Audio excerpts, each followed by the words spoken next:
آج مقبوضہ کشمیر کے باشندوں کو اپنی علادانہ نقل و حرکت سے محروم ہوئے 2 سال ہو گئے ہیں۔ حکومت پاکستان نے فیصلہ کیا ہے کہ 5 اگست کا دن کشمیری بھائیوں سے اظہار یکجہتی کرتے ہوئے یوم استقصال کشمیر کے طور پر منایا جائے گا۔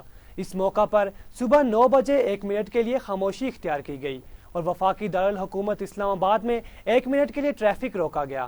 مزید جانتے ہیں اس رپورٹ میں۔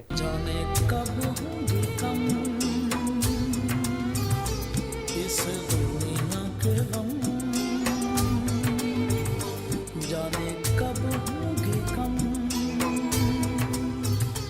اس دنیا کے غم۔